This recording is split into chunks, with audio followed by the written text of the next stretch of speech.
Jalen Duren has turned into a monster, Assar Thompson has improved as a ball handler and playmaker, Isaiah Stewart is playing some of the best basketball of his career, and Cade Cunningham is taking over in the fourth quarter while also putting up incredible assist numbers. Yeah, the Detroit Pistons are building off of what was a very eventful 2025 season for them and look incredible this season with their 6-2 start.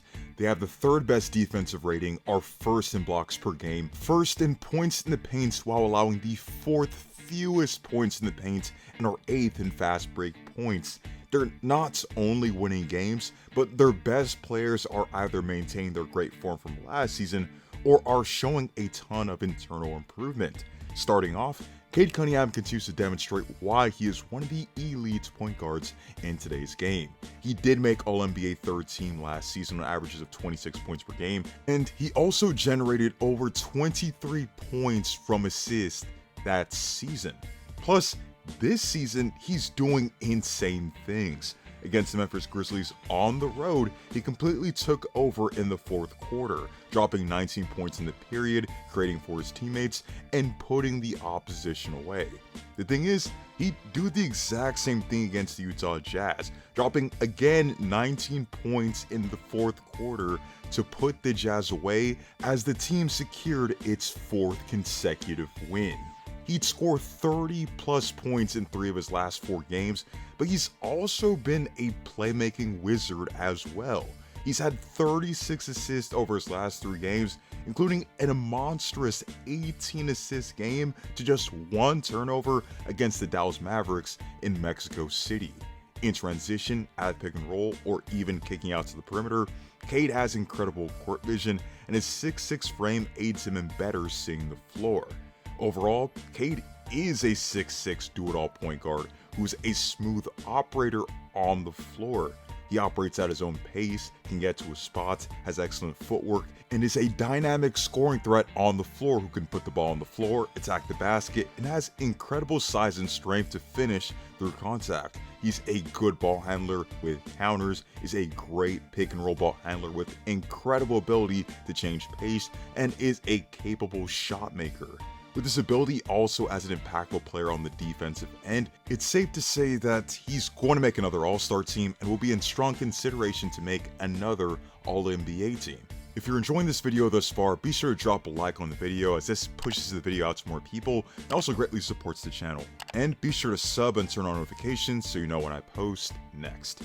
Moving on, Assar Thompson has stepped up this season and has greatly improved upon his perimeter skills. Though the less talked about with the Thompson twins, Assar is one of the most gifted athletes in the league, trotting the floor like a gazelle and is a force going downhill. With or without the ball, he's an absolute blur in the open floor who can accelerate in a split second, has the ability as a break starter, and is a good above the rim finisher who's a good lob target for his teammates. And in the half court, he positioned himself well for scores, whether that be cutting or even operating as a screener and roller.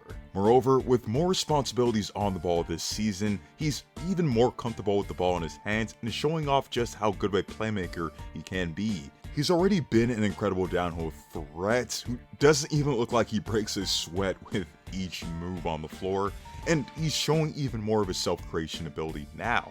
And yeah, he's a defensive demon who's everywhere on the floor and can cover a ton of ground. He has the physical profile, smarts, athleticism, and motor to dominate on and off the ball defensively and can guard a multitude of different players. He's excellent in staying in front of offensive players, is an excellent screen navigator and help defender, and can cause havoc in passing lanes while also having excellent hands. In the front court, Jalen Duren is having a career year and is playing like a player who deserves to be paid handsomely in the near future. Through 8 games this season, he's averaging a career-high 17.9 points per game along with 11.4 rebounds and has been dominant on the offensive glass with 4.6 offensive rebounds per game.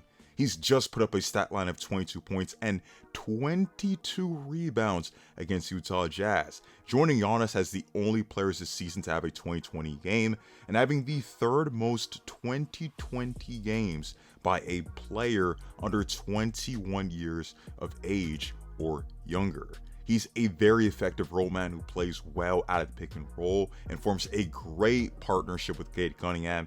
He's an underrated playmaker and decision maker out of the short roll. He's a great aerial threat and is an impact defender. Doing all of this on 68% true shooting and 83% from the free throw line on 5.9 free throw attempts a game. He's also an improved driver to the rim with great finishing ability, who's been very compatible next to Isaiah Stewart in that front court. Beef Stew is an incredible defender who brings the energy night in, night out, and is a culture setter for this Pistons team. Not only did he get 4 blocks on the road against the Memphis Grizzlies, but he also had 4 blocks against Utah Jazz in the first half alone. He's crashing the glass, swatting shots away, finishing inside, but he's also a legitimate threat from outside, which adds to his utility on the floor and plays a major factor as to why that front court tandem of him and Duren can work long term. Mind you, the Pistons don't even have Jaden Ivey back from injury, a young piece many people seem to have forgotten about. He was playing some of the best basketball of his career before he got hurt, notably having his best season as an outside shooter at 40% from 3. As a very athletic guard who can lighten the ball handling responsibilities off of Cade Cunningham and uses rim pressure to create for others, Ivey's return will add a new dynamic to this Pistons team that already has solid depth. Duncan Robinson has provided great value as an outside shooter, kind of makes up for that loss of Malik Beasley, knocking down 40% of his 6.5 3-point attempts a game. Ron Holland in his second season is providing that effort on the floor, and Tobias Harris and Karis LeVert can be impactful veteran pieces for this team. Overall, the Detroit Pistons are a competitive team in the Eastern Conference that your favorite teams don't wish to play. Long gone are the days of 28 straight losses. The Pistons are here to make some noise. With that being said, let me know your thoughts on the Detroit Pistons. Who's impressed you the most among their rotational pieces, and how great of a team do you think they can be when Jaden Ivey gets back?